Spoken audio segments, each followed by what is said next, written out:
These were circulated as a PowerPoint presentation to all 81 subject matter experts.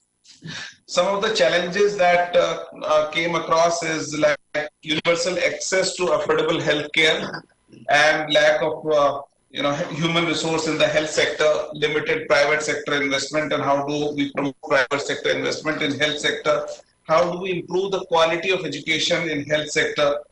इसी तरह से तकनीकी शिक्षा में हम किस तरह से ग्रॉस एनरोलमेंट रेशियो बढ़ाएं और वुमेन्स का पार्टिसिपेशन किस तरह इंप्रूव करें, क्या लिंकेज हो जिससे तकनीकी शिक्षा इंडस्ट्री से जुड़ सके और जो लोग तकनीकी शिक्षा के माध्यम में पढ़ रहे हों उनको रोजगार के अवसर मिल सके, एंटरप्रेन्योरशिप किस तरह डेवलप करें और किस तरह से हम बिजनेस आइडिया को इंक्यूबेट कर सकें।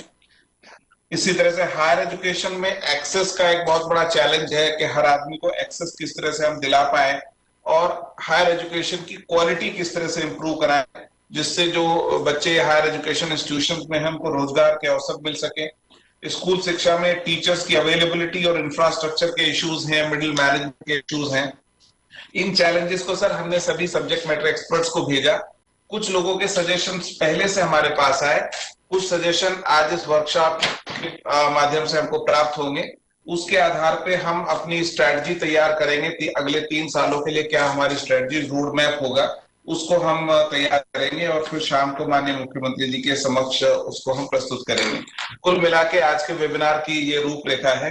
अब मैं सीएम साहब प्रमुख में माननीय केंद्रीय शिक्षा मंत्री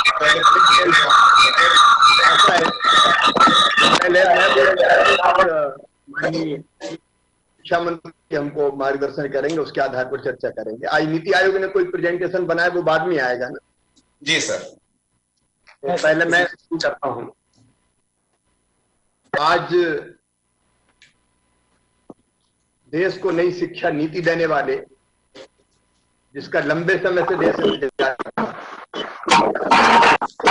की संस्कृति, परंपराओं और जीवन मूल्यों से जुड़ी हुई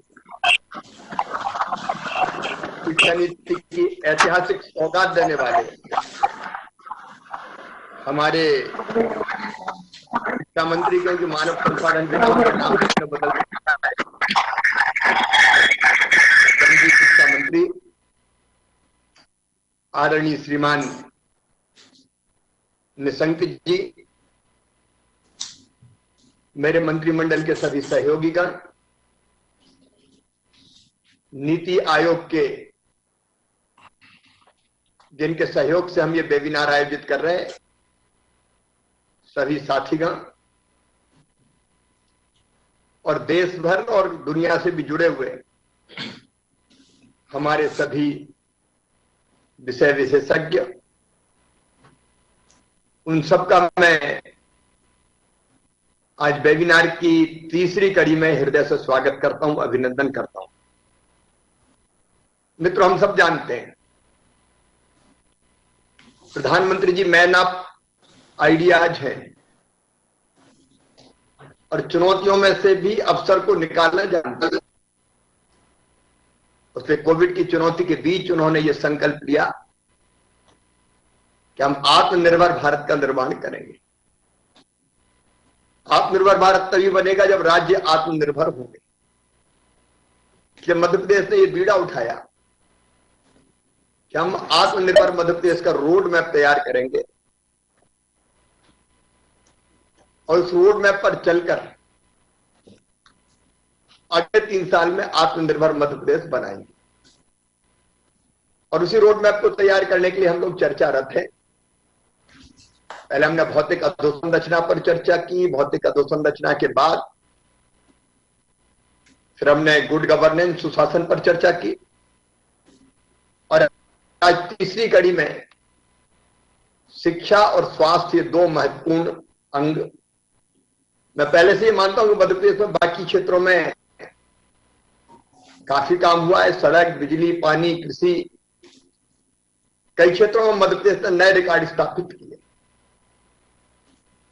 लेकिन शिक्षा और स्वास्थ्य के क्षेत्र में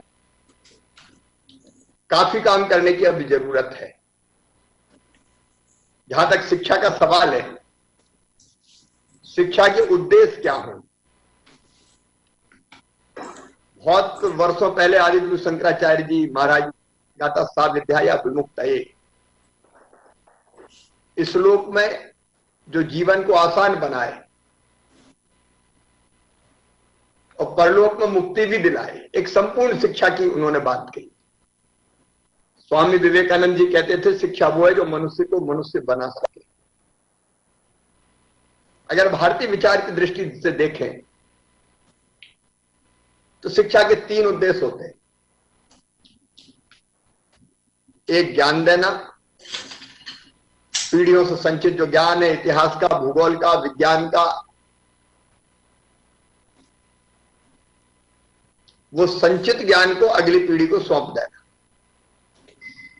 ज्ञान देना मैं संक्षेप में कहूंगी। लेकिन इससे जुड़ा दूसरा उद्देश्य शिक्षा का कौशल देना। शिक्षा प्राप्त करने के बाद वो इतना कुशल तो हो जाए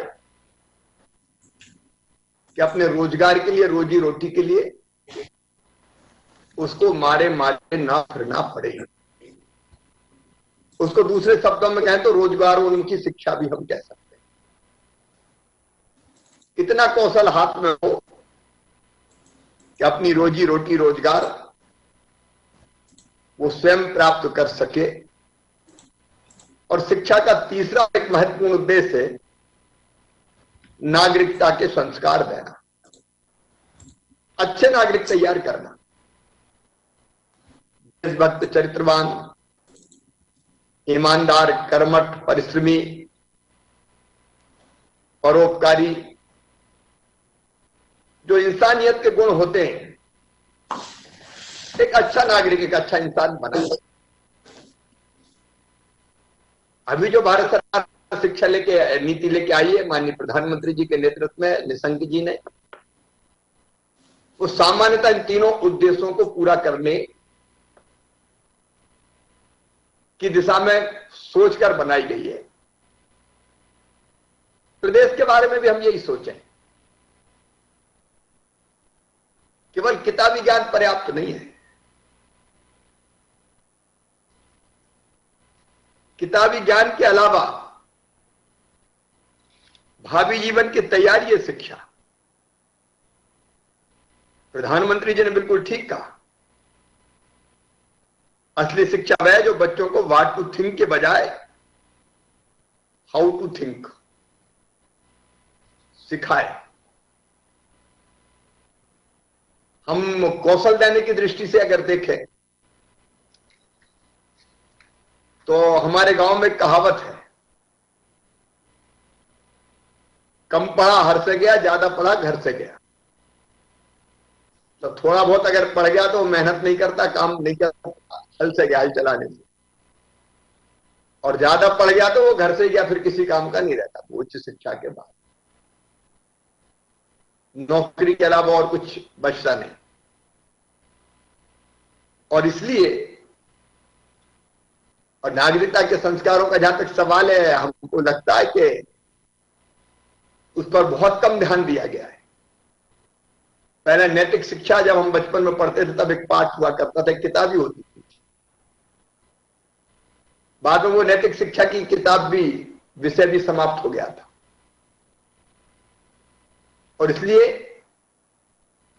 जो नई शिक्षा नीति बनी है उसके आलोक में, उसके प्रकाश में मैं निशंक जी के सामने प्रकट करना चाहता हूं, तो उसको हम ढंग से मध्य प्रदेश में इंप्लीमेंट करेंगे।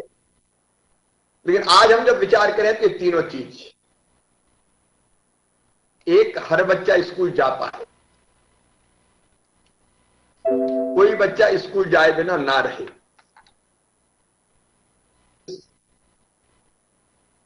सुनिश्चित होनी चाहिए। बच्चों के बोझ की बात आती है, पूरी दुनिया में चिंता व्यक्त प्रकट की गई है, वो बोझ कैसे घटे। कोरोना काल में मध्य प्रदेश ने कोशिश की कि पढ़ाई ना रुके। हमारा घर हमारा विद्यालय की अवधारणा पर भी हमने काम किया है, घरों में बच्चों को पढ़ाने का और ऐप के माध्यम से ऑनलाइन पढ़ाने का भी काम किया है। लेकिन मैं जब स्कूलों के बारे में सोचता हूं, बहुत लंबा नहीं बोलूंगा, तो एक फैशन बन गया कि हर जगह स्कूल खोलना। कई जगह इतने ऐसी ऐसी जगह स्कूल खुले हैं कि यहाँ बच्चों की संख्या नगण्य बहुत कम है, और वह शिक्षा का स्तर भी फिर मेंटेन करना बहुत कठिन होता है, बनाए रखना कठिन होता है। इसलिए क्या हम ऐसी कोई अवधारणा को मूर्त रूप दे सकते हैं कि आजकल गांव गांव में सड़कें, प्रधानमंत्री ग्राम सड़क योजना, मध्य प्रदेश में मुख्यमंत्री ग्राम सड़क योजना भी बनाई, अच्छा स्कूल हम खोलें और आसपास के 20-25 किलोमीटर दूर के बच्चे बस से आसानी से आ सकते हैं स्कूल में। वहां प्रॉपर सब व्यवस्थाएं स्कूल में हो, टीचिंग स्टाफ हो प्रशिक्षित, लैब हो, लाइब्रेरी हो, वहां बच्चे पढ़ें और शाम को फिर बसों से अपने घर चले जाएं। आखिर प्राइवेट स्कूलों में भी तो बच्चे भेजते हैं, दूर दूर तक बसों में जाते हैं। इस पे हमको विचार करना चाहिए। हमको व्यावसायिक शिक्षा के बारे में जो बात कही है नई शिक्षा नीति, कौशल की जो मैं बात कर रहा था, कक्षा 6 से हमको हाथों में कौशल देने का काम प्रारंभ करना है। मैंने देखा है कि कई बच्चे बिना पढ़े लिखे होते थे, लेकिन कोई ना कोई काम सीख लेते थे। बाप से बेटा काम सीख लेता था, लोहार का, कुम्हार का, सुनार का, सुतार का। कई बहुत अच्छे मैकेनिक है, पढ़े नहीं है, लेकिन बचपन से ही गाड़ी कैसे ठीक करते हैं उसमें लग जाते हैं। तो बच्चों का दिमाग बहुत, सीखने की उम्र छोटी उम्र में ही बच्चों को सिखाया जा सकता है। और इसलिए आज ये जो परंपरा बन गई है कि कहीं अगर बच्चों ने टाट पट्टी बिछा ली और सफाई शुरू कर दी तो हंगामा मचता है मीडिया में, बच्चे सफाई कर रहे थे। बजाय इसके हम काम करना सिखाएं उनको पढ़ाई के साथ साथ। और इसलिए कौशल देने का काम कक्षा 6 से हमको शुरू करना चाहिए। निशंक जी इस पर और प्रकाश डालेंगे। केवल किताबी ज्ञान नहीं, कौशल।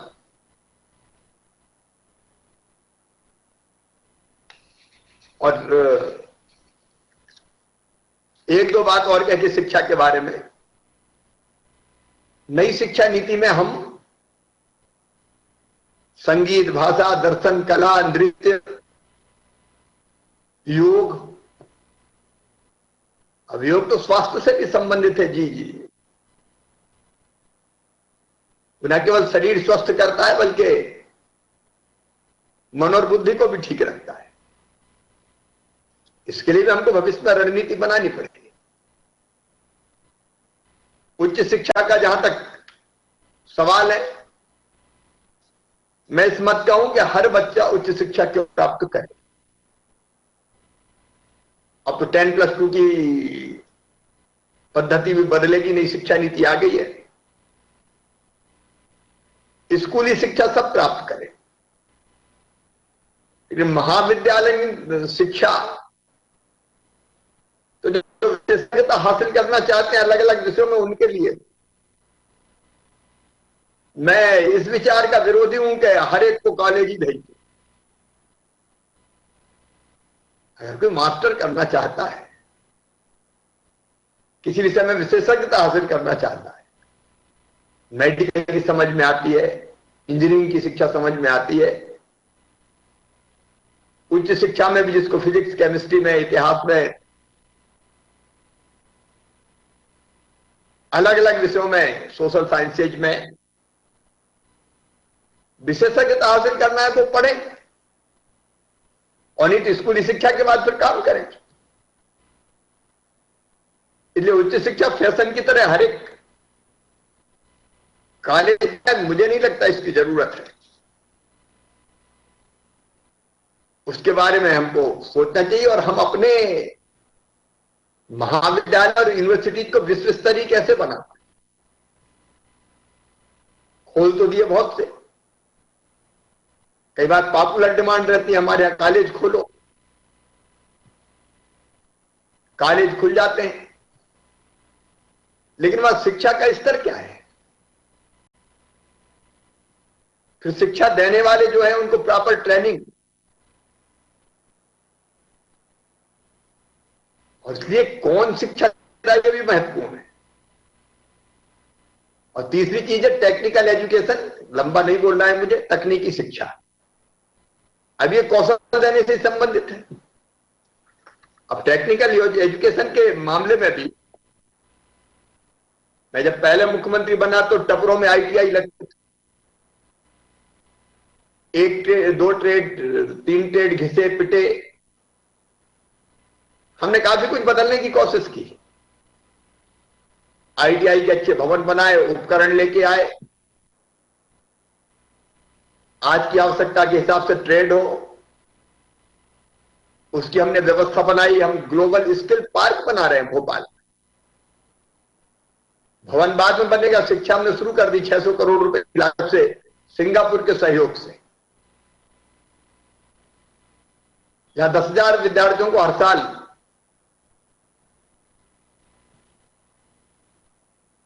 तकनीकी शिक्षा, कौशल उनके हाथों में ऐसा है जिससे रोजगार मिले उनको। अभी टेक्निकल एजुकेशन के क्षेत्र में अगर हम देखें तो 20% लोगों को जॉब मिलता है, ये ठीक नहीं है। 100% प्लेसमेंट कैसे हो? एक तरफ दक्ष हाथों की जरूरत है, कई कामों के लिए लोग नहीं मिलते, और दूसरी तरफ बेरोजगारी है। इस गैप को हमको पूरा करना पड़ेगा। तकनीकी शिक्षा की दृष्टि से भी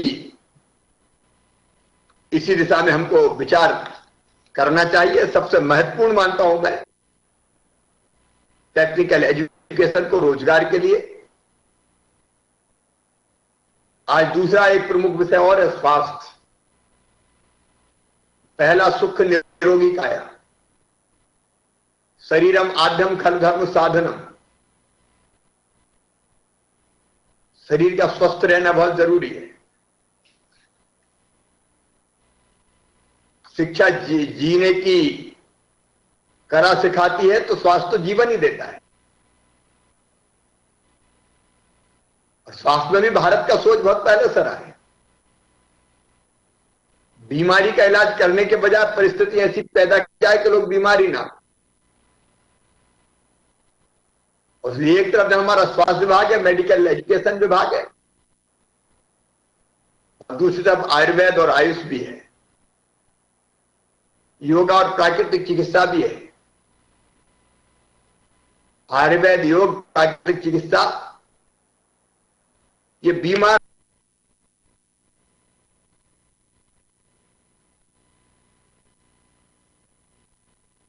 ना हो, रोग प्रतिरोधक क्षमता बढ़े, तो स्वास्थ्य का एक प्रमुख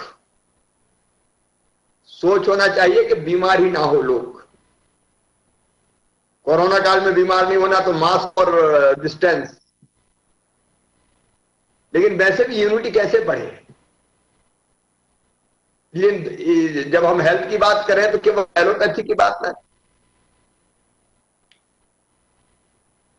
आयुर्वेद और आयुष की बाकी पद्धतियों और योग और प्राकृतिक चिकित्सा पर पर्याप्त ध्यान।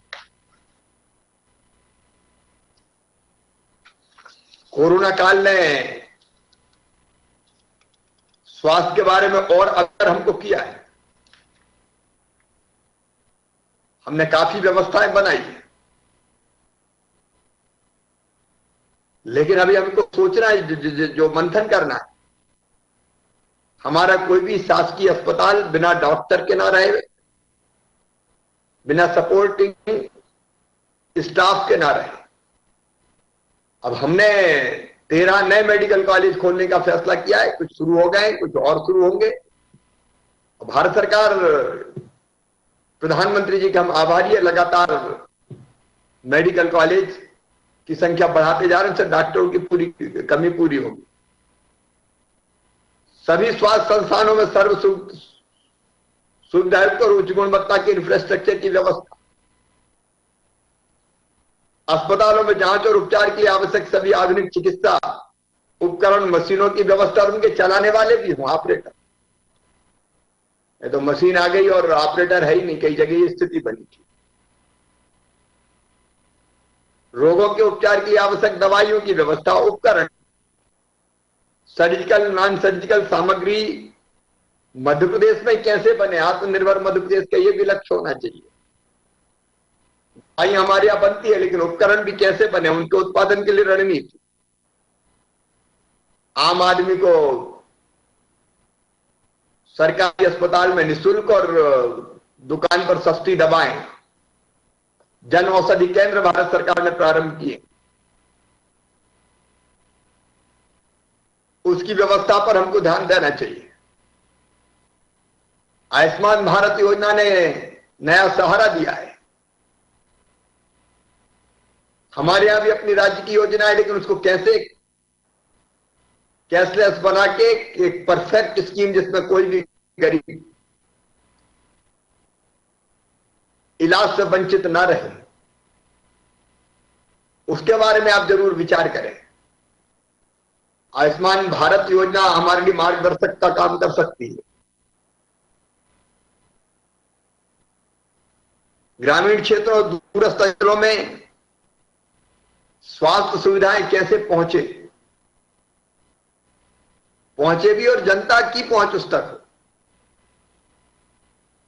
मेडिकल जांच, पैथोलॉजी हो, सोनोग्राफी, सीटी स्कैन जैसी सुविधाएं उपलब्ध कराना। चिकित्सा क्षेत्र में निजी क्षेत्रों के साथ भी मिलकर काम करना। कोरोना में हम मिलकर काम कर रहे हैं। आयुष्मान भारत योजना में निजी अस्पताल भी है। ग्रामीण क्षेत्रों में ऐसे और कई अस्पताल खुल सकते हैं जिनको सपोर्ट आयुष्मान भारत से भी मिले और राज्य की योजना से भी मिले। सरकारी अस्पताल के बजाय ये अस्पताल भी बहुत उपयोगी हो सकते हैं। इसलिए निजी और सरकारी क्षेत्र में समन्वय को और बेहतर करने के प्रयास, चिकित्सा क्षेत्र में शोध और अनुसंधान मध्य प्रदेश में होना चाहिए। यूनिवर्सल हेल्थ कवरेज को लागू करना चाहिए। शिशु मृत्यु दर, मातृ मृत्यु दर, नवजात शिशु की जो मृत्यु होती है, उन सब सूचकांकों में सुधार लाना। निःशुल्क एम्बुलेंस सेवा की सेवा में विस्तार और सुधार। विषय विशेषज्ञ बैठे, इसलिए मैं विस्तार में नहीं जाऊंगा, लेकिन कुछ प्रारंभिक विचार मेरे मन में आए वो मैंने आपके सामने प्रकट किए हैं। एक और टास्क, जिला चिकित्सालय हमारे सब जिलों में संपूर्ण हो, मतलब वहां जिला चिकित्सालय में है तो वहां से रेफर करने की जरूरत ना पड़े। और नहीं तो फिर बड़े जो अस्पताल है, भोपाल, इंदौर, ग्वालियर, जबलपुर, उन पर बोझ पड़ता है। और मेडिकल कॉलेज से जो जुड़े हुए अस्पताल हैं, उनको हम हमारे राष्ट्रीय स्तर के जो अच्छे अस्पताल है उनके अनुरूप बनाए। मध्य प्रदेश से क्यों बाहर कोई इलाज के लिए दिल्ली क्यों जाए, मुंबई क्यों जाए? प्राइवेट सेक्टर में भी अच्छे अस्पताल कैसे आए, उसकी भी ये कुछ चीजें मैंने आपके सामने रखी है। क्योंकि विषय विशेषज्ञ है, वो मुझसे ज्यादा जानते हैं। और सौभाग्य से आज नई शिक्षा नीति बनाने वाले शिल्पकार निशंक जी हमारे बीच कृपा करके आए हैं। पहले वो हमारा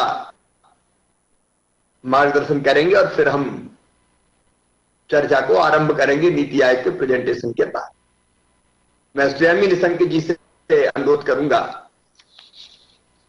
कि वो आज हमें मार्गदर्शन करें।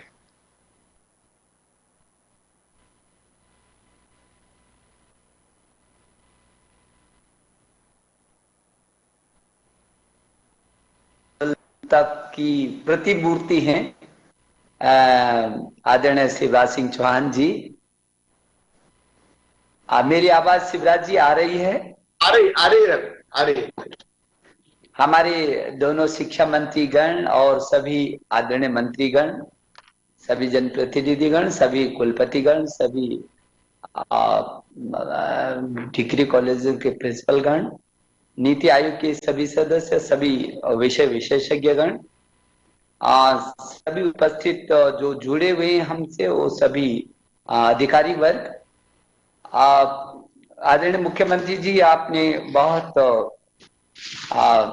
संक्षिप्त में लेकिन गागर में सागर भरने का काम किया है। बड़े सूत्र में हम लोगों का मार्गदर्शन किया है। और जैसे आपने कहा कि ये जो नई शिक्षा नीति है, ये देश की आजादी के बाद भारत की अपनी एक ऐसी शिक्षा नीति होगी जो आपकी चिंता है कि जो जड़ों से जुड़ करके, जमीन पर खड़े होकर के, जो अपने जीवन मूल्यों की आधारशिला पर खड़े होकर के और विश्व शिखर तक की प्रतिस्पर्धा पर जाएगी।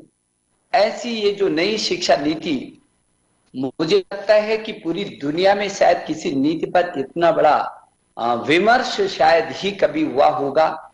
ये बहुत व्यापक विमर्श के बाद, चिंतन और मंथन के बाद, यदि मैं ये कहूं कि ये जीवन मूल्यों की आधारशिला पर स्थापित होकर के वेद, पुराण, उपनिषद, योग, आयुर्वेद समेत वैधानिक, वैज्ञानिक विधाओं से जुड़े समृद्ध इतिहास को वैश्विक प्रभाव में बदलने की एक प्रक्रिया है ये 2020 की जो नई शिक्षा नीति है, जो ज्ञान, विज्ञान और अनुसंधान, प्रौद्योगिकी को नवाचार के क्षेत्र में आगे बढ़ा के जो विश्व की प्रतिस्पर्धा पर लाती है, जो गुणवत्ता परक भी होगी तो उत्कृष्ट साथ युक्त होगी, उदारवादी भी है तो समाज के अंतिम पर बैठे रहने वाले व्यक्ति और छात्र की भी चिंता करेगी, ये जवाबदेही वाली भी होगी, तो ये समग्र विकास को लेकर के होगी। इसमें सामर्थ्य भी है, इसमें समानता भी है। ये ज्ञान आधारित समावेशी सार्वभौमिक शिक्षा है जो भारत को पूरे विश्व में ज्ञान की महाशक्ति बनाने की दिशा में एक बहुत महत्वपूर्ण पहल है। और इसलिए मैं कह सकता हूं कि ये जो अमृत शिक्षा नीति का होगा, वो जब ये